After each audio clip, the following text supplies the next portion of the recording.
Fala galerinha, show do canal Bioforte. Eu sou o professor Antenor, professor de Biologia, e hoje a nossa dica para vocês é sobre organelas membranosas, organelas celulares, em especial os lisossomos. Olha o nome, liso, vem de lise, vem de quebra, vem de digestão. Então a primeira dica é, os lisossomos são organelas que promovem a digestão intracelular, ou seja, dentro das células. É como se fossem pequenos estômagos dentro da célula. Os lisossomos derivam de uma outra organela, que é o complexo golgiense. Atenção, complexo golgiense produz os lisossomos. Os lisossomos são organelas membranosas esféricas, que contêm enzimas proteolíticas, ou seja, enzimas que digerem proteínas em pH ácido, aproximadamente em torno de 5. Ou seja,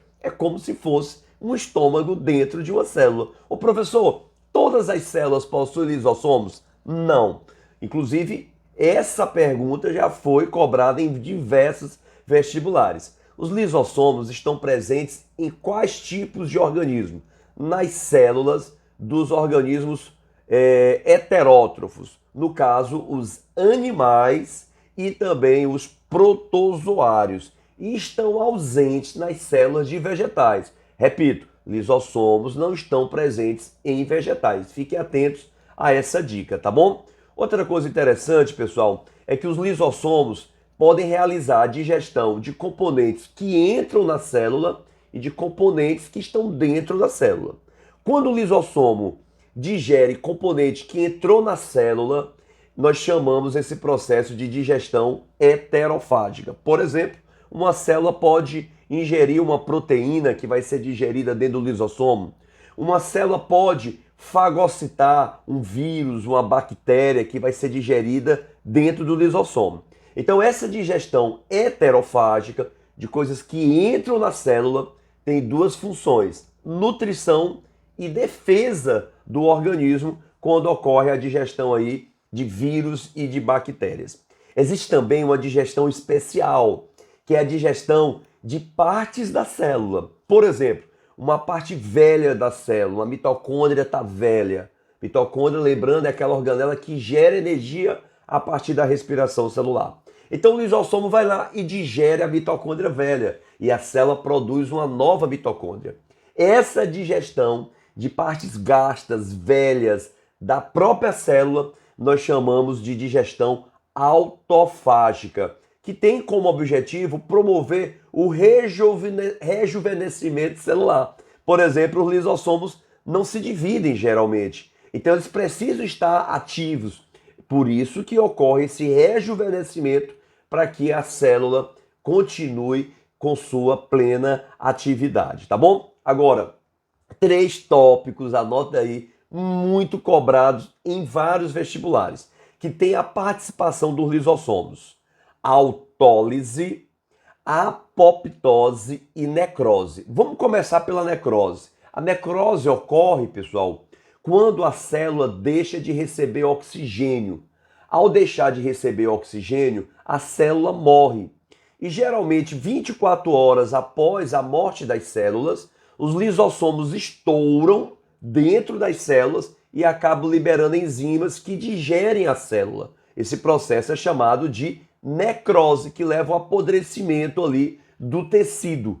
Tudo bem? Ok? Por exemplo, se eu pegar meu dedo e enrolar aqui uma liga e impedir a passagem de sangue com oxigênio para a extremidade do meu dedo, essas células vão morrer e os lisossomos acabam estourando e digerindo o meu dedo. Eu vou fazer assim, ó, e o dedo vai saltar. Esse processo é chamado de necrose. E para encerrar, nós temos a autólise. Olha só, auto, eu, lise, quebra, rompimento. Isso ocorre quando os lisossomos acabam incorporando alguma substância que eles não conseguem digerir.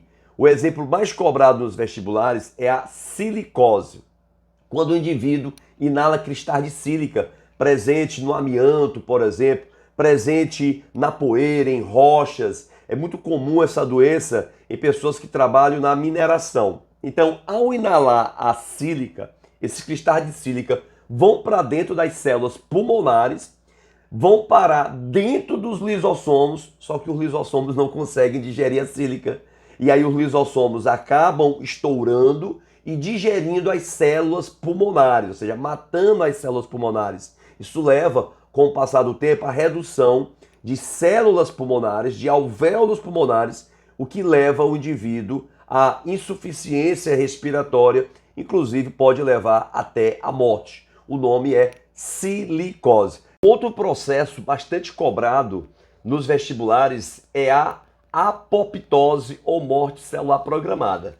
Nesse caso, pessoal, células já nascem programadas para morrer ou são programadas ao longo da sua existência para entrar em morte, em suicídio, ok? Nesse caso também existe a participação de genes. Como assim? Genes são ativados induzindo a célula à sua morte. Isso pode ocorrer, por exemplo, na regressão da cauda do girino. O girino é a larva do sapo. Ele nasce com a cauda na fase aquática e essa cauda ela vai regredindo, ela vai reduzindo. Ou seja, as células da cauda vão ativando genes que induzem a morte da célula com a participação dos lisossomos que digerem essas células da cauda até a cauda desaparecer. Isso também acontece com as membranas interdigitais. Quando você estava na fase embrionária, entre os seus dedos tinham membranas e a gente nasce sem membrana entre os dedos porque as células aqui sofreram a apoptose. Agora entenda, essa apoptose também é uma defesa do nosso organismo. Como assim, professor? Quando células estão com defeito genético, o corpo pode ativar genes dentro dessas células que induzem essas células à morte, induzem essas células à apoptose. Então a apoptose é também uma forma de defesa do corpo contra câncer. Porque se essas células defeituosas vierem a se dividir, eu tenho ali a formação de tumores e esses tumores podem ser malignos, no caso aí o câncer, tá bom? Então na apoptose, genes são ativados, induzindo a célula à morte com a participação dos lisossomos.